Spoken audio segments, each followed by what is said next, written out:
অন্ধকার রাত, ঝড় বৃষ্টি আর বজ্রপাতের মধ্যে দাঁড়িয়ে আছে এক পুরনো হাসপাতাল। বহু বছর আগেই হাসপাতাল কি বন্ধ হয়ে গেছে, কিন্তু আজও রাতের অন্ধকারে এখানে শোনা যায় করিডোরে হাঁটার শব্দ, কান্না আর আর্তনাদ। আজ আমরা সেই হাসপাতালের ভেতরে ঢুকব, আর তুমি যদি সাহস করে শুনতে পারো তবে শুনে যাও এই ভয়ঙ্কর অভিজ্ঞতার কথা। রাত প্রায় 11টা। 3 বন্ধু রাফি, জিসান আর তানভীর শহরের বাইরে ঘুরতে গিয়ে হঠাৎ পুরনো একটি হাসপাতালের সামনে এসে দাঁড়ালো। হাসপাতালের গেটে বড় অক্ষরে লেখা ডেঞ্জার, প্রবেশ নিষেধ। রাফি বলল, আরে ভয় পাওয়ার কিছু নাই, চল ভেতরে ঢুকে একটু এক্সপ্লোর করি, ইউটিউবের জন্য ফুটেজ নেব। জিসান দ্বিধায় পড়ে গেল, কিন্তু ক্যামেরা হাতে নিয়ে ভেতরে ঢুকে পড়ল তারা। হাসপাতালের ভেতরে ঢুকতেই ঠান্ডা হাওয়ার ঝাপটা তাদের শরীর কাঁপিয়ে দিল। করিডর ফাঁকা, কিন্তু কোথাও যেন ফিস ফিস আওয়াজ ভেসে আসছিল। তানভীর বলল, তোমরা কি শুনতে পাচ্ছ? কেউ যেন কাঁদছে। হাসপাতালের প্রথম তলায় ঢুকে তারা দেখল দেয়ালে পুরনো পোস্টার ঝুলে আছে, ডাক্তারদের ছবি, অপারেশন থিয়েটারের দরজার সামনে শুকিয়ে যাওয়া রক্তের দাগ। হঠাৎ জিসান টর্চ জ্বালিয়ে দেখল দেয়ালে হাতের ছাপ, একেবারে রক্তে ভেজা। রাফি ক্যামেরা ধরতে ধরতে হেসে বলল, এগুলো পুরনো দাগ, ভয় পাওয়ার কিছু নাই।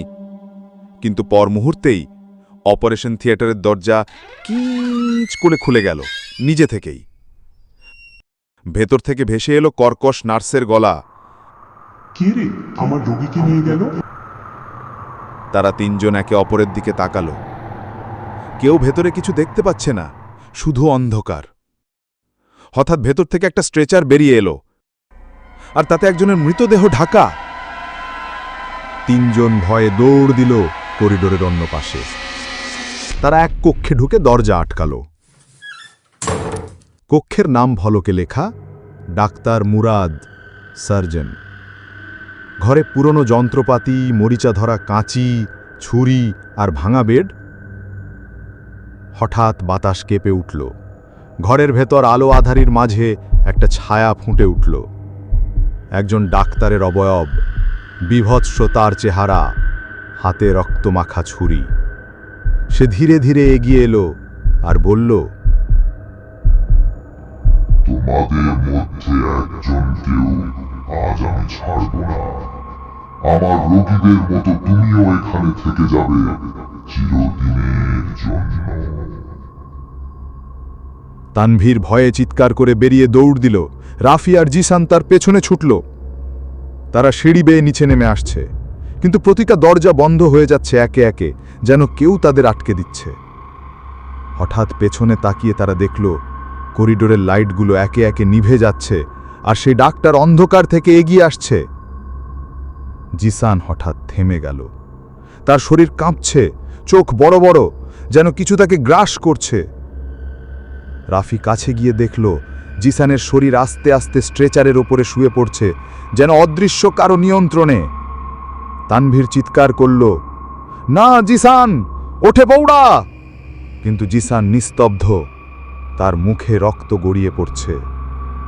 শেষ মুহূর্তে রাফি আর তানভীর হাসপাতালের ভাঙা জানালা ভেঙে বাইরে লাফ দিল। বাইরে এসে তারা হাঁপাতে হাঁপাতে পিছনে তাকালো।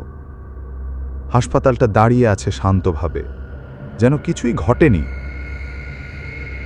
কিন্তু জানালার ভেতর দিয়ে স্পষ্ট দেখা গেল জিসান দাঁড়িয়ে আছে ডাক্তার মুরাদের পাশে, আর ধীরে ধীরে হাত নাড়ছে তাদের দিকে। আজকের পর থেকে রাফি আর তানভীর আর কখনো ক্যামেরা নিয়ে কোথাও এক্সপ্লোর করতে যায়নি, কারণ তারা জানে তাদের বন্ধু জিসান আজও আটকে আছে সেই হাসপাতালে। আর যদি কখনো রাতে এই হাসপাতালের সামনে দিয়ে যাও, হয়তো তাকেও দেখতে পাবে জানালার আড়াল থেকে।